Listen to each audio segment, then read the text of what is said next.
दुर्योधन एकांत में पड़ा, वीर गति को प्राप्त हुआ। युद्ध कैसे विश्राम हुआ? अब इसके बाद धृतराष्ट्र ने युद्ध को विसर्जित कर दिया, मान लिया जब तक धृतराष्ट्र है जब तक युद्ध चलेगा, इसलिए चाहे कोई भी मर जावे। और ये सब लोग धृतराष्ट्र के प्रतिनिधि रूप में युद्ध लड़ रहे थे। आपको एक और बात बताऊं, सब लोगों ने कहा इतना अधर्म करने के बाद भी इनको स्वर्ग की प्राप्ति कैसे होगी चौबे जी? क्योंकि किसी भी घटना में जिम्मेदार व्यक्ति कौन होता है, यही धर्मराज का निर्णय है। ये संपूर्ण कौरव जिसके प्रतिनिधि रूप में लड़ रहे थे वो थे धृतराष्ट्र। द्रौपदी के ऊपर इतने बड़े अत्याचार करने का भी प्रभाव उस सभा में किसी को नहीं लगा। विनती करूं मैं, मतलब द्रौपदी को विवस्त्र करने का जो अपराध है, पाप है, वो सभा में किसी को नहीं लगा। नहीं तो एक स्त्री के अपमान का अपराध कितना बड़ा होता, किसी को नहीं लगा। महाभारत जी कह रही हैं किसको लगा? धृतराष्ट्र को लगा महाराज, क्योंकि धृतराष्ट्र की आज्ञा से जुआ चल रहा है, धृतराष्ट्र की आज्ञा से पाशे फेंके जा रहे हैं। और जब द्रौपदी की बात आई तब धृतराष्ट्र ने रोकी नहीं और उसने बढ़ावा दिया महाराज। जिसके हाथ में अधिकार है, अगर उसके बाद भी वो उसका अनुशासन न करे तो हुई घटना का अपराध उसी के ऊपर मढ़ा जाएगा।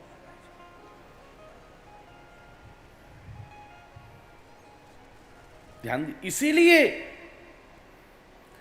विदुर जी ने धृतराष्ट्र को उपदेश दिया और धृतराष्ट्र ने जंगल में बैठ के तप किया, बहुत पश्चाताप किया, बहुत पश्चाताप किया। धृतराष्ट्र और गांधारी बहुत तपस्या की। भागवत जी के में विदुर जी ने पूरा उन्हें सत्संग कराया।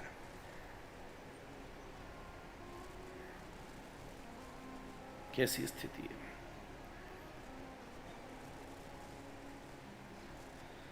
तब महाराज दुर्योधन वहीं करहाता हुआ पड़ा है, खून की उल्टियां कर रहा है, जीवन के अंतिम पड़ाव पर है। उसी समय दुर्योधन के पास 3 लोग आए, अश्वत्थामा, कृतवर्मा और कृपाचार्य। पूरी कौरव सेना जिसमें 11 अक्षुणी सेना लड़ी थी, उसमें 3 लोग रह गए शेष। भैया ध्यान देना, 3 लोग शेष रह गए। हरे कृष्ण। 3 लोग रह गए।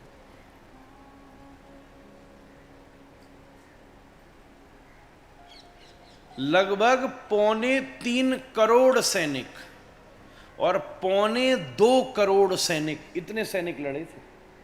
हल्का फुल्का युद्ध नहीं है। और 4.5 करोड़ तो लड़ने वाले हैं। अब इनके भोजन बनाने वाले कितने होंगे? फिर डॉक्टर कितने होंगे? फिर भंडारे वाले कितने होंगे? हैं? फिर बताओ नर्स कितने होंगे? और फिर पहरेदार कितने होंगे? चौकीदार कितने होंगे? कितना बड़ा हुजूम इकट्ठा है महाराज। यहाँ 200-500 लोगों को देखने में कई लोग आती है जहाँ में। कितनी बड़ी व्यवस्था है। उसमें 3 लोग बचे। कराहते हुए दुर्योधन के पास चल करके अश्वत्थामा पहुंचा है, क्योंकि अश्वत्थामा के जीवन में बड़ी भारी पदैषणा है। हमारे जीवन में कोई ना कोई ऐषणा हमें हर काम कराने पर मजबूर कर देती है, कुछ भी गलत सही का बोध नहीं रखती। एक होती है यशैषणा। यशैषणा देखो कैसी विचित्र होती है। आदमी यश प्राप्ति के लिए कुछ कुछ कर ले। यशैषणा, वित्तैषणा, पदैषणा। अश्वत्थामा के मन में भीषण पदैषणा। मैं किसी भी प्रकार से ब्राह्मण होते हुए भी उसमें ये उद्देश्य आ गया कि इस कौरव सेना का सेनापति बन जाऊं। रो रहे करा रहे दुर्योधन के पास पहुंचा, बोला महाराज मुझे कुरु सेना का सेनापति बना दो, मैं अभी खबर लेकर आता हूं। अभी युद्ध विराम नहीं हुआ था, लड़ने वाला ही कोई नहीं था। जब तक राजा सरेंडर नहीं करेगा तब तक युद्ध चलेगा, युद्ध के नियम होते कई सारे। धृतराष्ट्र जीवित है तो अश्वत्थामा बोला, दुर्योधन बोला भैया सैनिक होंगे जब तो सेनापति बनेगा, सैनिक भी तो होने चाहिए। बोले नहीं बस आप कह दो एक बार कि तू हमारा सेनापति। दुर्योधन बोला वैसे ही मर रहा हूं मैं, मुंह का मतलब है, ठीक है आप सेनापति। लो, और जोश में आ गया दुर्योधन, तो उसी का खून बह रहा था, तो लेके अपना ही रक्त लेके रोली की तरह अश्वत्थामा के माथे पर लगा दिया। महाराज अब ब्राह्मण के माथे पे आतताई क्षत्रिय को खून लगेगा तो बाकी खोपड़ी न बिगड़ेगी तो और खा हो वो। महाराज जी बताओ। हाँ, अब सोचे मैं कैसे लड़ूं।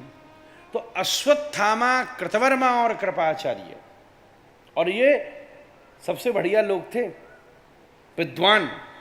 कृपाचार्य तो पूरी पांडवों के आचार्य हैं, हमारा सवरो कर्मकांड यही करा मैं, पंडित जी इनके। अब बैठे क्या करें, सोच रहे हैं पांडवों के शिविर में कैसे हमला करें। कृपाचार्य तीन ही बैठे थे यहाँ हमारे में, सोचो अश्वत्थामा, कृतवर्मा, कृपाचार्य तीनों बैठे, क्या किया जाए, कैसे किया जाए। एक पेड़ के नीचे बैठे थे, एकदम देखा उस पेड़ के ऊपर उल्लू ने अटैक किया। तो एक बार इलेक्शन हुए भाई कि गरुण बनेंगे पक्षीराज की उल्लू बनेगा,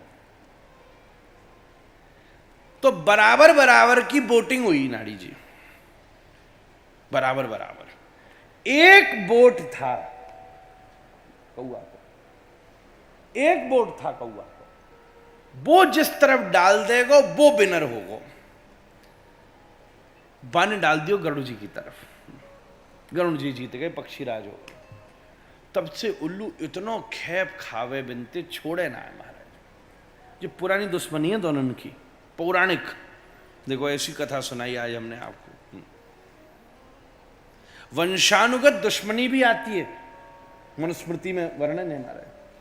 इसलिए यह भी मनुस्मृति का नियम है कि 7 पीढ़ी आपके पुत्र का जो नाम रखो वो नाम 7 पीढ़ी में आपके दुश्मन का नहीं होना चाहिए।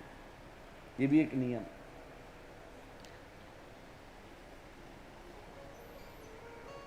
यानी शिक्षा ली दोनों ने, तीनों ने, कि ऐसो उल्लू ने आक्रमण किया, इसका मतलब असावधान शत्रु के ऊपर हमला करके विजय प्राप्त की जा सकती है। अब ब्राह्मण के माथे पे आतताई क्षत्रिय का रक्त लगेगा, और तो फिर वो उल्लू से शिक्षा नहीं तो कौन ते लेगो जी बताओ। और उल्लू से शिक्षा लोगे तो जे ही शिक्षा मिलेगी। अपन शिक्षा तो सबसे ले रहे हैं, पर ले किससे रहे हैं ये भी तो समझने की बात है महाराज। कौ से भी लिए जा रहे हो तो क्या फायदा।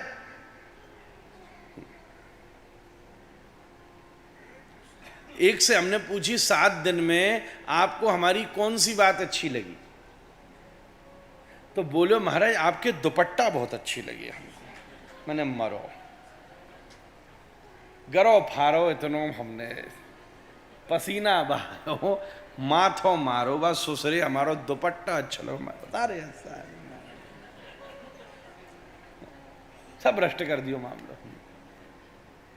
क्या फायदा बच्चों, यही पेन की बैठ जाते हम ऐसे 10 मिनट तक गुजरेंगे, ऐसे दक्षिणा में चलो बस है वो काम।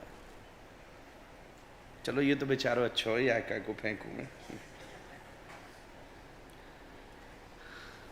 शिक्षा कौन से ली, कैसे ली, इसका बड़ा प्रभाव है। कौन से सीख रहे हो।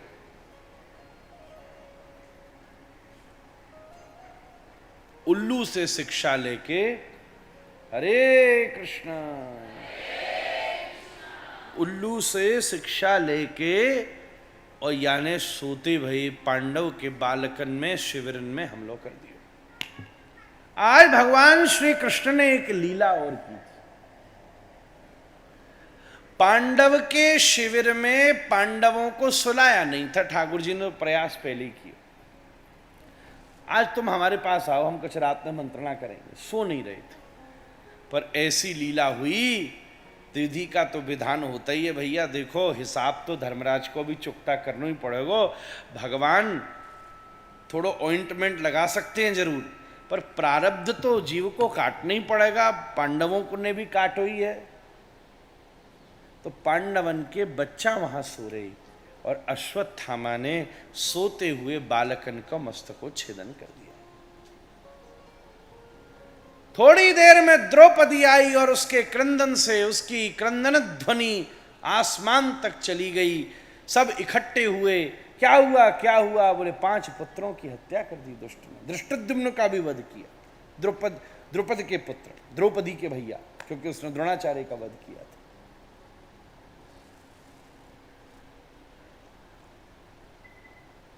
अश्वत्थामा शीशों को लेकर के दौड़ा। भगवान श्री कृष्ण रथ लेकर के आए। अर्जुन ने कहा, द्रौपदी तू चिंता मत कर, तेरे मैं तेरे पुत्र हत्यारे के वध की सूचना लेकर जल्दी आता हूं। और रथ के ऊपर जाकर के बैठ गया। अश्वत्थामा ने दौड़ते हुए दुर्योधन के पास पहुंचा। महाराज, तुम्हारे शत्रु के संहार की सूचना लाया हूं। दुर्योधन ने एक थाली में शीश सिर रखे थे, रथ पर दौड़ा। उसके ऊपर कपड़ा रख रखा था। दुर्योधन ने ऊपर से शीश को पकड़ा महाभारत का, वो शीश विदीर्ण हो गया। दुर्योधन बोला, ये पांडवों के तो सिर हो ही नहीं सकते ना, किसके बता? तो अश्वत्थामा बोला, ये पांडवों के सिर नहीं है, ये पांडवों के पुत्रों के सिर हैं। तब उस समय दुर्योधन को हर्ष और शोक दोनों एक साथ हुआ। हर्ष इस बात का कि हमने शत्रु सेना में कुछ हानि पहुंचाई, और शोक इस बात का कि मेरा पूरा का पूरा वंश ही समाप्त हो गया।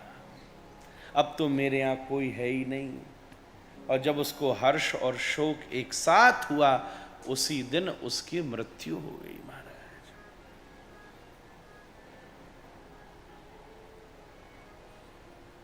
अभी पहले प्रवचन में उन्होंने एक बड़ी अच्छी बात कही थी। अगर कोई भी घटना से आपके हृदय को पीड़ा पहुंच रही है, प्रभाव पहुंच रहा है, तो जरूर समझना चाहिए कि ये प्रारब्ध और देवताओं की वजह से हुआ। घटना तो रोज होती है, पर बहुत सारी घटना होती है ना, मन में कोई बात नहीं, चलो छोड़ो। तो ये तो एक परिस्थिति जन्य बात है। पर कोई ऐसी बात है, कई बार हमने देखा,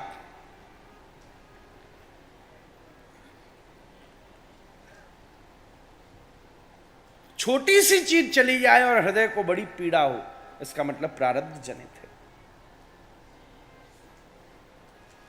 ऐसी पीड़ा हुई दुर्योधन को उसके प्रारब्ध के कारण। शत्रु सेना का ही संहार हुआ है, पर दुर्वासा का जो श्राप था वो प्रारब्ध की तरह खड़ा था, और उसका ऐसा प्रभाव पड़ा कि उसी समय दुर्योधन की मृत्यु हो गई। और अश्वत्थामा के पीछे अर्जुन रथ लेकर के आया।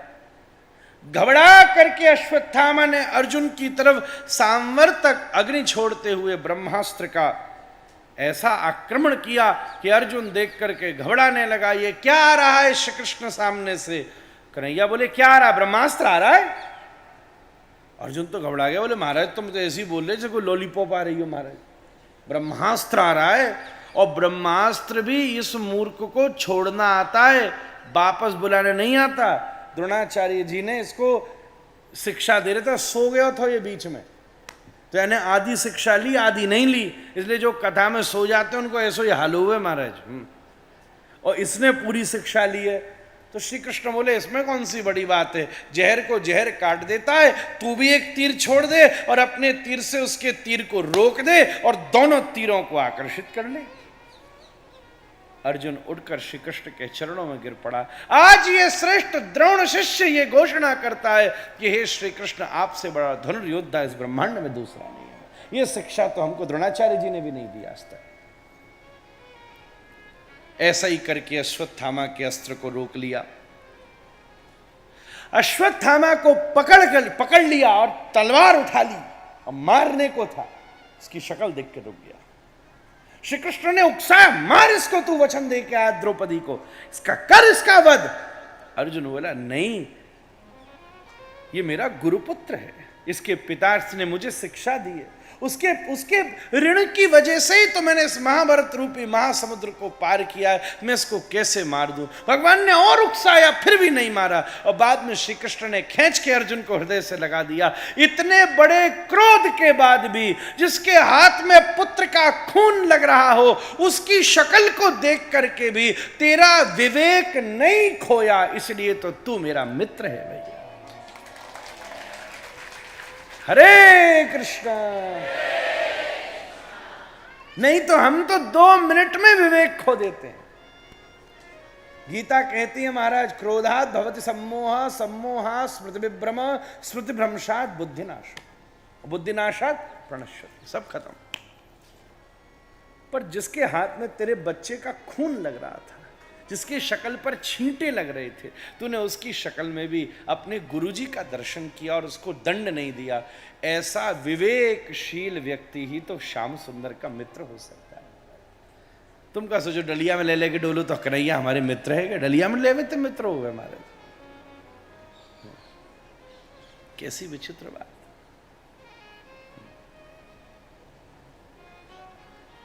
कैसा श्रेष्ठ अनुभव है।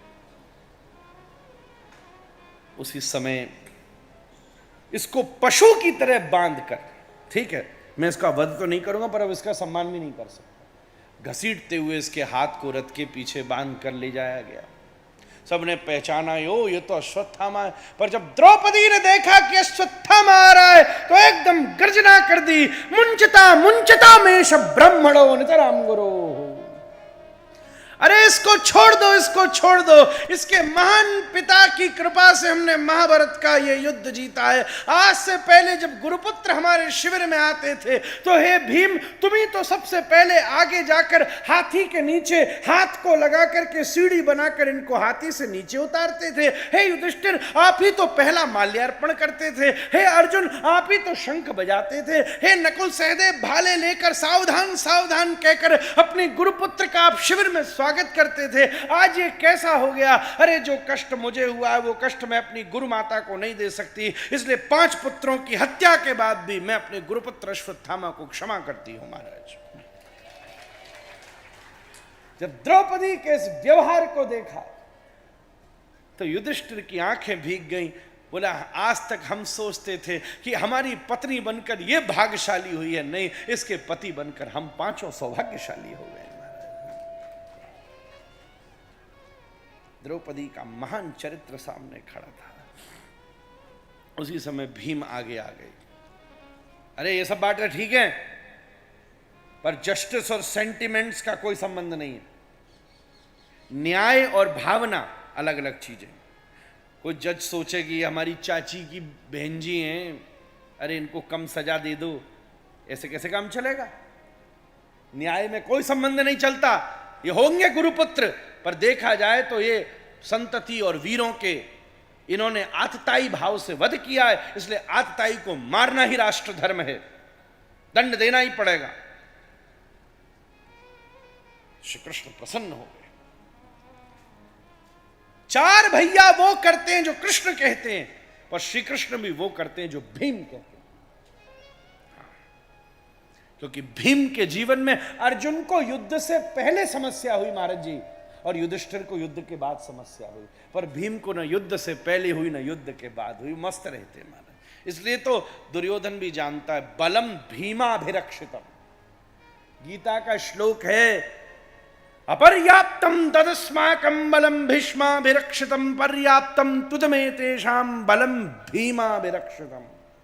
ये नहीं कहा कृष्णाभिरक्षितम, ये नहीं कहा पार्थाभिरक्षितम, दुर्योधन द्रोणाचार्य को परिचय दे रहा है कि हम कौरवों का बल अपर्याप्त है क्योंकि हम भीष्म के द्वारा रक्षित है, परंतु ये पांडवों का बल पर्याप्त है क्योंकि ये भीम से रक्षित हैं। मतलब पांडवों के लिए ये नहीं कहा कृष्ण से रक्षित हैं, अर्जुन से रक्षित हैं, धर्मराज से, युधिष्ठिर से रक्षित हैं, धृष्टद्युम्न से रक्षित हैं, कहा भीम से रक्षित हैं। भीम के जीवन में शोक नहीं है। अरे आज खाने को कुछ नहीं बचा, बोले भीम के रहते कुछ नहीं बचेगा, सब ले आओ। बोले आज तो खाने को बहुत बच गया, कोई बात नहीं। अच्छा आज तो जमीन पर सोना है, कोई बात नहीं। आज तो बिस्तर पर सोना है, कोई बात नहीं। आज तो बड़ी कष्ट हो गई, कोई बात नहीं। आज तो बहुत सुख है, बहुत अच्छी बात है। समत्वम योग उच्चते, सुख दुख समय कृत्वा लाभा लाभो जया जयो। ऐसे भीम। अर्जुन ने श्री कृष्ण की तरफ देखा, भगवान बोले ब्रह्म बंधुन हंतव्य आतताई बदारण। ब्राह्मण को नहीं मारना चाहिए और आतताई को नहीं छोड़ना चाहिए। अर्जुन बोला भगवान ये तुमने समाधान बताया, एक और नई समस्या खड़ी कर दी। नहीं, ये ब्राह्मण भी है और आतताई भी है, इसको करूं तो करूं क्या? पर सुनो, ठाकुर जी इशारे में बोलते हैं और इशारों समझने के ताई संबंध चाहिए। पराये को इशारों समझ में नहीं आता, पर अपना तो नेक आंख की मरोड़ ही करोड़ बात कह गई। इशारा जो पकड़ ले वो अपनों ने, दूसरे में तो पूरा नजारा दिखा दो फिर भी कहे क्या हो रहा था, है मूर्ख आनंद। मैं अपनी मूर्खता में ही आनंद आता रहे। समझ गए अर्जुन। उसी समय इसके ऊपर लगी हुई मणि को काट करके, इसका तिरस्कार करके इसको निकालना इसके वध के ही समान है। भगा दिया। ऐसी मन में खेप आई कि जाते जाते जाते जाते उत्तरा के गर्भ की तरफ ब्रह्मास्त्र छोड़ दिया। उत्तरा दौड़ी आई, पाहि पाहि महायोगिन देव देव जगतपते, हे जगतपते मेरी रक्षा करो।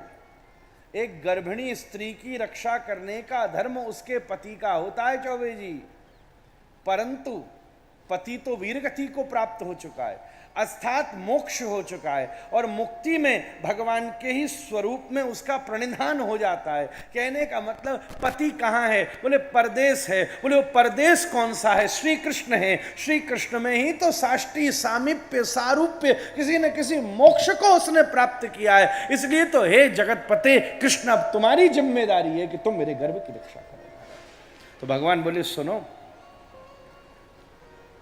पति की तरह तो रक्षा नहीं करूंगा क्योंकि तेरा पातिव्रत धर्म नष्ट हो जाएगा, पुत्र की तरह रक्षा कर सकता हूं।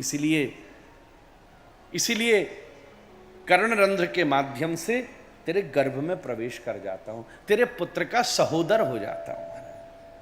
परीक्षित के भैया हैं कृष्ण, जो एक पेट में रहा हुआ भैया भैया कहने वाले के लिए एक संस्कृत में उपाधि है सहोदर, यानी एक उदर में रहो। मरुदगण और इंद्र सहोदर है महाराज। भागवत जी में आई है कथा, युधिष्ठिर और नारद जी संवाद कर रहे हैं।